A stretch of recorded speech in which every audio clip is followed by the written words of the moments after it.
श्री शिवाय नमस्तुभ्याम, हर हर महादेव, जय महाकाल, जय माता रानी। कैसे हैं आप सभी लोग। देखिए आज का जो ये वीडियो है ना, आप सभी लोगों के लिए बहुत ही ज्यादा खास और विशेष होने वाला है। आप सभी को पता है एकादशी का दिन आने वाला है और ये वो एकादशी है जो कि नवरात्रि के जस्ट बाद में आने वाली होती है। इसका नाम है कामदा एकादशी। अगर आपकी कोई मनोकामना पूरी नहीं हो रही है, उपाय कर करके आप थक चुके हो, आपके हृदय की बात महादेव तक नहीं पहुंच रही है, जीवन के दुख कष्ट खत्म होने का नाम नहीं ले रहे हैं, घर में धन संपदा नहीं बढ़ रही है, तो एकादशी के दिन जितनी भी माताएं बहनें मेरे इस वीडियो को सुन रही हैं, देख रही हैं, अपनी मनोकामना पूर्ति के लिए, अपने परिवार के लिए इस कामदा सुधा वाले उपाय को जरूर कीजिएगा।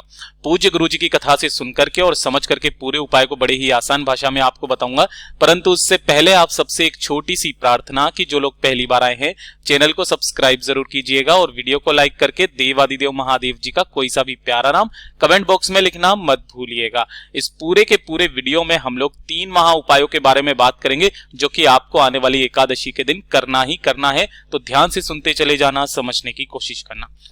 सबसे पहले बात करते हैं पहले वाले उपाय की, जो होगा कामदा सुधा वाला उपाय। आप सभी को पता है अभी जो एकादशी आने वाली है वो है कामदा एकादशी।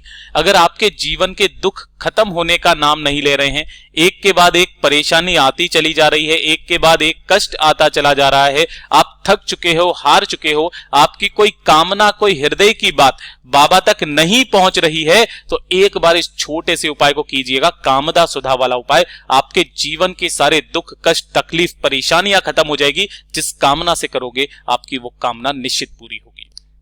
इसके लिए आपको चाहिए क्या, वो चीज ध्यान से सुनिएगा। सबसे पहले आपको 1 लोटा शुद्ध जल लेना है, ताजा जल होना चाहिए। पहली चीज गुरुदेव ने कहा एकदम ताजा जल, और वो भी तांबे के कलश में, ठीक है ना। तो 1 लोटा शुद्ध जल ले लेना, हो सके तो 2 से 3 बूंदे गंगा जल की इसी वाले कलश के अंदर आपको मिला लेना है। कितनी बूंदे? 2 से 3 बूंदे गंगा जल की इसी कलश में मिला लेना।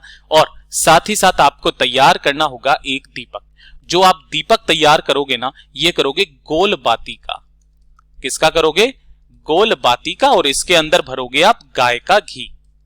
मैं यहां लिख भी देता हूं ताकि आपको सब कुछ समझ में आए। अब भैया दीपक कौन सा लगाना है, काफी सारे लोग पूछते हैं। तो आप चाहो तो आटे का दीपक बना लो जो गेहूं के आटे का हो, आप चाहो तो मिट्टी का दीपक ले लो। गुरुदेव ने दीपक के बारे में किसी से कुछ नहीं कहा, केवल आपको एक दीपक तैयार करना है। वैसे अगर आप आटे का बनाते हैं बहुत अच्छी बात है, ठीक है ना, लेकिन गाय का घी बनना है, गोल बत्ती का लगाना है। इन दोनों को लेकर के पहुंच जाओगे कहां पर? बाबा के मंदिर शिवलिंग के पास में। उपाय करने का एक खास नियम है, उसी नियम से आपको करना होगा।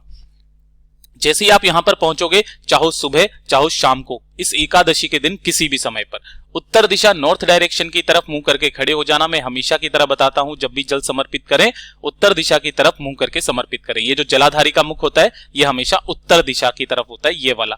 तो जब आप यहां पर खड़े होगे तभी ना आपका मुंह उत्तर दिशा की तरफ होगा। उस कलश को अपने दोनों हाथों में पकड़ना है ना, अभी दीपक नहीं लगाना, ये चीज ध्यान रखना। कलश को दोनों हाथों में पकड़ना, ओम नमः शिवाय, श्री शिवाय नमस्तुभ्यम पंचाक्षरी मंत्र और षडाक्षरी मंत्र का स्मरण करते हुए आपको पूरा का पूरा जल केवल शिवलिंग पर समर्पित करना होगा, धीरे धीरे करके एक धारी से, ठीक है। जल समर्पित कर देने के पश्चात आपको क्या करना है, जहां कहीं पर भी नंदी बाबा बैठे हुए हैं, मैं आपको फिर से बता देता हूं, नंदी बाबा जो उसकी सामने के समक्ष में यहां पर बैठे रहते हैं, उन नंदी बाबा के पीछे की तरफ में जाकर के आपको 3 बार एक शब्द का स्मरण करना है, 3 ताली बजाते हुए, वो है स्वधा स्वधा स्वधा। कितनी बार? 3 बार। और स्वधा 3 बार शब्द का स्मरण करने के बाद आपके जो भी दुख तकलीफ कष्ट परेशानी मनोकामना है ना, बाबा के सामने विनती करके कर दीजिएगा। पूज्य गुरुजी ने कहा कि ये वाला जो सुधा शब्द है ना, ये माता पार्वती का नानी का नाम है जो कि पितृलोक में निवास करती है। और जब आप ये जल यहां पर समर्पित करते हो और जलाधारी से नीचे की तरफ एकादशी के दिन जब जिस जगह पर ये जल गिरता है ना, ये पूरा का पूरा जल आपके पितरों को तर्पित करता है, आपके पितृ तृप्त हो जाते हैं, दोनों के दोनों खुले हाथों से आपको आशीर्वाद लौटाते हैं, आपके जीवन की सारी समस्याएं खत्म हो जाती है। ये स्वधा शब्द का इतना बड़ा प्रमाण है शिव महापुराण के अंदर। साथ ही साथ पूज्य गुरुजी ने यहां तक कहा कि अगर आपके पास में समय है तो आप यहीं पर जल समर्पित करने के पश्चात एक बार स्वधा श्रोतम का पाठ जरूर करें, जिसके अंदर 12 श्लोक होते हैं, है ना। उन श्लोकों का ही इतना बड़ा प्रावधान है कि एकादशी के दिन इस श्लोक का पाठ करने मात्र से 100 बार श्राद्ध करने का और सभी तीर्थों में स्नान करने का पुण्य फल भी प्राप्त होता है। ये जो श्रद्धा श्रोतम शब्द, ये जो श्रद्धा श्रोत है ब्रह्मा जी के द्वारा रचित है, जिसके अंदर 12 श्लोक होते हैं। तो कोशिश हो सके तो आपको श्रद्धा श्रोतम का पूरा पाठ करके आ जाइएगा। ज्यादा से ज्यादा 5 मिनट और लगेगा, आपके जीवन के समस्त दुख तो खत्म होंगे। आप जिस कामना से करोगे आपकी वो कामना जरूर पूरी होगी। पूज्य गुरु जी का बहुत अद्भुत और अचूक उपाय है, जरूर कीजिएगा। अब बात करते हैं दूसरे वाले उपाय की, और ये जो दूसरा वाला उपाय है ना, इस एकादशी के दिन करना बिल्कुल भी मत भूलिएगा। देखिए, अगर आपके घर में धन नहीं आ रहा है ना, पैसा कहीं से भी नहीं आ रहा, चाहे व्यापार नहीं चल रहा, नौकरी नहीं चल रही है, काफी सारी समस्याएं चली आ रही है, परिवार का वैभव नहीं बढ़ रहा, संपदा नहीं बढ़ रही, अगर आप भी चाहते हैं आपके परिवार की सत्ता बढ़े, है ना, आपके परिवार की सत्ता बढ़े, मान मर्यादा गौरव ऐश्वर्य बढ़े, तो इस वाले उपाय को एकादशी के दिन करना मत भूलिएगा। आपको चाहिए होंगे चावल, ठीक है। कितने चावल आपको लेने हैं ये चीज ध्यान रखना। 1 कटोरी आपको चावल लेने, चाहे आप कणी ले लो या साबुत ले लो, जैसा आपको मिल जाए वैसे ले लेना। अब जो कटोरी लोगे ना, कोशिश करना आप कागज वाली जो कटोरी आती है दोना, आप उस दोने को ले लीजिए, है ना। तो आपको 1 दोने में चावल ले लेने हैं थोड़े से। उसी के साथ में आपको लेना होगा मात्र 1 बेलपत्र, जो कहीं से भी खंडित ना हो, कटा फटा ना हो, ये चीज ध्यान रखना। और तीसरे नंबर पर आपको चाहिए होगी दुर्वा। पूज्य गुरुजी ने दुर्वा लेने का क्रम बताया, या तो आप 1 लीजिए या 3 लीजिए या 5 लीजिए या 7 लीजिए या 11 लीजिए। ऐसे ही अपने मन से ना लिया करो, या तो 1, 3, 5, 7, 11 इसी क्रम में आपको दुर्वा लेनी है, ठीक है ना। और साथ ही साथ सबसे महत्वपूर्ण चीज, 1 सफेद फूल आपको चाहिए। ध्यान रखना, गलती से भी केतकी वाला सफेद फूल मत ले लेना। इसके अलावा जो आपको सफेद फूल मिल जाए वो ले लेना। जो आपने एक कटोरी ली है, इसी कटोरी के ऊपर आपको 1 बेलपत्र रखना है, ठीक है। जो दुर्वा आपने ली है उस दुर्वा को आपको इसी के ऊपर रख देना है, और 1 सफेद फूल आपको इसके ऊपर रख देना है। ओम नमः शिवाय मंत्र का स्मरण करते हुए आपको अपने पूरे घर में जितने भी कमरे हैं, किचन है, सब जगह पर आपको फिर जाना है ओम नमः शिवाय मंत्र का स्मरण करते हुए। फिरने के पश्चात इस कटोरी को उठा करके आपके घर पे जहां पर भी पानी पीने का स्थान होता है, परिंदा होता है या आरओ सिस्टम लगा हुआ है ना, इस कटोरी को वहां पर रख देंगे, है ना। और इसी के सम्मुख में गाय के घी का दीपक भी लगा देंगे, लेकिन यहां पर जो दीपक लगेगा वो लंबी बाती का लगेगा, जिसकी बत्ती का मुख आपको किधर भी रख देना, लेकिन दक्षिण दिशा की तरफ मत रखना, ठीक है ना। एक दीपक यहां पर लगा देना। अब थोड़ी सी देर यहां पर इस कटोरी को रखे रहने देने तक, जब तक कि यह दीपक जल रहा है तब तक, है ना, इस कटोरी को रखे रहने देना। जैसे ही यह दीपक शांत हो, उसके पश्चात आपको इस कटोरी को यहां से उठाना है, 1 लोटा शुद्ध जल लेकर के पहुंच जाना बाबा के मंदिर शिवलिंग के पास में। उत्तर दिशा नॉर्थ डायरेक्शन की तरफ मुंह करके खड़े हो जाना। पहले 1 लोटा शुद्ध जल बाबा की शिवलिंग पर समर्पित करना, ओम नमः शिवाय, श्री शिवाय नमस्तुभ्यम पंचाक्षरी मंत्र या षडाक्षरी मंत्र का स्मरण करते हुए।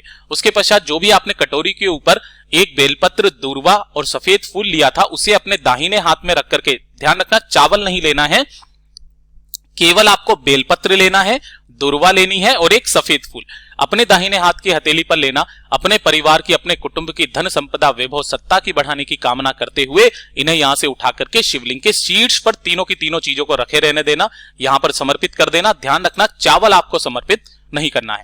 बाबा से विनती करके, कामना करके वापस आप घर के तरफ चले आ जाइएगा। और जब आप घर के तरफ चल करके आएंगे, तब जो चावल होंगे वो किसी भी वृक्ष के नीचे, है ना, किसी भी वृक्ष के नीचे ऐसी जगह पर डाल दीजिएगा जहां पर उन चावलों को पक्षी चुग लें।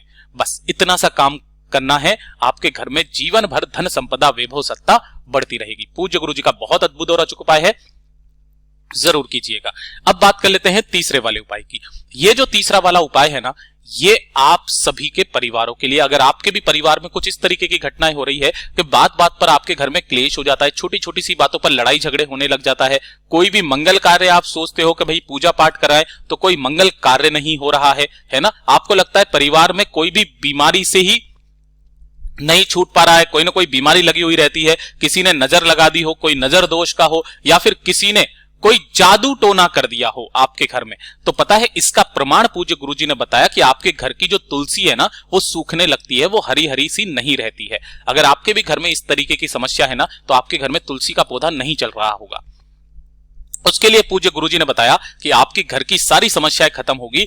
एकादशी के दिन आपके परिवार की स्त्री को यह उपाय करना है। ध्यान से सुनिएगा। आपको अलग अलग 7 कटोरी में या फिर 7 दोने ले लो, 7 कटोरी में आपको दही लेना है, ठीक है। और सातों की सातों कटोरी में आपको 7 तुलसी के पत्ते, यानी कि एक कटोरी में एक तुलसी का पत्ता, ऐसे के ऐसे ही आपको 7 कटोरी में एक एक करके 7 तुलसी के पत्ते चाहिए, ठीक है ना। और मिठाई के तौर पर या तो आप गुड़ ले लें या चीनी ले लें, थोड़ी थोड़ी सी चीनी भी आपको उन्हीं 7 कटोरी के ऊपर रख देना है। मैं एक बार फिर से बता देता हूं। एक कटोरी में ये दही लिया, दही के ऊपर आपको एक तुलसी का पत्ता रखना है और इसी के ऊपर थोड़ी सी मिठाई रख देनी है। ऐसे आपको 7 सेट करने हैं और परिवार की स्त्री जो भी है ना, वो क्या करेंगी, एकादशी के दिन अपने घर की कामना करते हुए सुख समृद्धि की 7 सौभाग्यवती नारियों को या 7 सौभाग्यवती स्त्रियों को ये कटोरियां दान में दे देनी है अपनी कामना करते हुए। और उसके पश्चात आपको उसी दिन किसी के भी घर से एक तुलसी जी का पौधा लेकर के आना है और अपने घर पे लगाना है अपनी कामना कह करके। देखिएगा, पूज्य गुरुजी ने कहा वही तुलसी का पौधा आपका हरा भरा चलने लगेगा। आपके घर में जितने भी जादू टोने अभिचार कर्म किसी ने किया होगा वो सारे खत्म हो जाएंगे। परिवार में सुख शांति समृद्धि बनने लगेगी। पूज्य गुरुजी का ये सभी उपाय बहुत ही ज्यादा खास और विशेष जरूर कीजिएगा। वीडियो पसंद आए तो लाइक जरूर करना, साथ ही साथ चैनल को सब्सक्राइब जरूर कीजिएगा। मैं आपसे मिलता हूं अगले वीडियो में, तब तक के लिए ओम नमः शिवाय, जय महाकाल।